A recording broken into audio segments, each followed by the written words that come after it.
Hello, good morning mga ka-abroad. Good morning din mga ka-ex-abroad. December 2, ilang tulog na lang ay sasapit na muli ang Pasko. And advance Merry Christmas po sa inyong lahat mga ka-abroad, mga ka-ex-abroad, at sa lahat nating mga subscribers. At ngayong umagang ito ay meron tayong bagong update sa inyo. Ayan. Di ba naalala nyo na meron dito nangingitlog na manok? At kanina ay narinig ko na mayroon ng sumisiyap. So, tingnan natin kung ilan na ang napisa. Sana mapisa itong lahat. Walo yata ito. Hindi ako sure kung nadadagan pa, pero last na bilang ko dito bago ito naglimlim ay 8. Minsan kasi pag naglimlim yan, umiitlog pa ng isa yan, nadadagdagan pa ng isang piraso.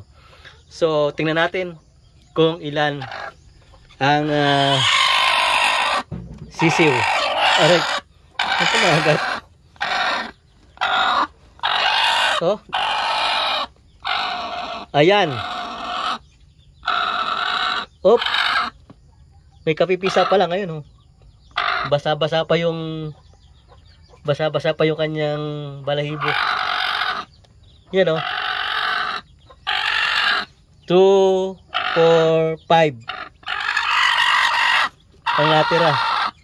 So 3 pa lang yung napipisa mga ka-abroad, mga ka-ex-abroad. Mayroon pang 5 natitira. So 8 yung laman ng ating inahin, 8 yung itlog niya na nililimliman. 3 na yung napisa. So may 5 pa.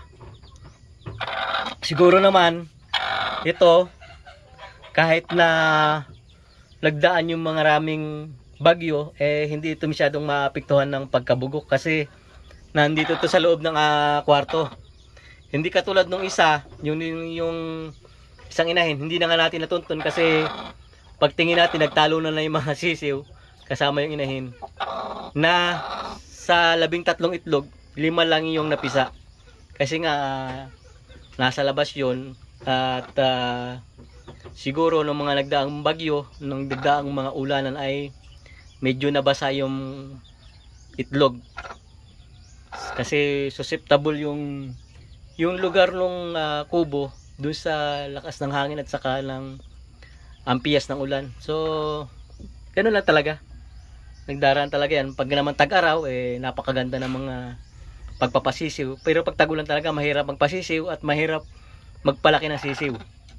Yung isang tinunton natin dati, una natin tinunton na siyam ang itlog, siyam ang napisa, ay 6 na lang ngayon.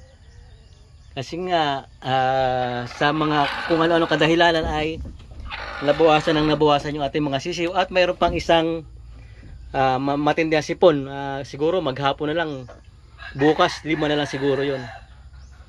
So ganun talaga kapag tagulan. Ganito ang buhay, ang cycle ng mga pag-aalaga ng native na manok. Kapag tagulan, medyo mahirap magpalaki ng sisiw at mahirap din magpasisiw. Pero kapag tag-init naman, napaka